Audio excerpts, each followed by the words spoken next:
Many a time afterwards, Bilbo regretted what he did next. He walked right in and put his foot in it. "Pardon me," he said. "I don't pretend to understand what you're talking about, or your reference to burglars, but I think I am right in believing that you think I am no good.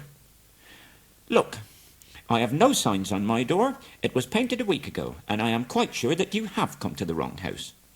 But tell me what you want done, and I will try it. If I have to walk from here to the east of East and fight the wild wereworms in the last desert. I had a great-great-great-granduncle once, Bullroarer Took, and—" "Yes, but that was long ago," said Glowin. "I was talking about you, and I assure you there is a mark on this door, the usual one in the trade. Burglar wants a good job, plenty of excitement and reasonable reward. Clear as day." "Of course there is a mark," said Gandalf. "I put it there myself. For very good reasons. You asked me to find the 14th man for your expedition, and I chose Mr. Baggins. Just let anyone say I chose the wrong man or the wrong house, and you can stop at 13 and have all the bad luck you like, or go back to digging coal. Let's have no more argument. I have chosen Mr. Baggins, and that ought to be enough for all of you. If I say he is a burglar he is, or will be when the time comes. Now, Bilbo, my boy, fetch the lamp, and let's have a little light on this." On the table, in the light of a big lamp with a red shade, he spread a piece of parchment. "This was made by Thror, your grandfather, Thorin. It is a plan of the mountain." "I don't see that this will help us much," said Thorin. "I remember the mountain well enough and the lands about it, and I know where Mirkwood is, and the Withered Heath where the great dragons bred."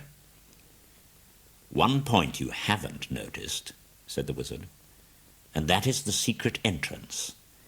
You see the rune on the west side and the hand pointing to it from the other runes? That marks a hidden passage to the lower halls." "It may have been secret once," said Thorin. "But how do we know that it is secret any longer? Old Smaug has lived there long enough now to find out anything there is to know about those caves." "He may, but he can't have used it for years and years." "Why?" "Because it is too small. 5 feet high the door, and 3 may walk abreast, say the runes. But Smaug could not creep into a hole that size, not even when he was a young dragon. Certainly not after devouring so many of the dwarves and men of Dale." "It seems a great big hole to me. How could such a large door be kept secret from everybody outside, apart from the dragon?" "In lots of ways," said Gandalf. "From what it says on the map, I should guess there is a closed door which has been made to look exactly like the side of the mountain. Also with the map went a key, a small and curious key. Here it is. Keep it safe." "Oh, this is news. Indeed I will," said Thorin. "Now, so far we have no clear idea what to do. We thought of going east, as quiet and careful as we could, as far as the Long Lake. After that, the trouble would begin." "A long time before that, if I know anything about the roads east," interrupted Gandalf. "We might go from there up along the river Running," said Thorin, taking no notice, "and so to the ruins of Dale, the old town in the valley there, under the shadow of the mountain. But we none of us like the idea of the front gate. The river runs right out of it through the great cliff at the south of the mountain, and out of it comes the dragon, unless he has changed his habits." "That would be no good," said the wizard. "Not without a mighty warrior, even a hero.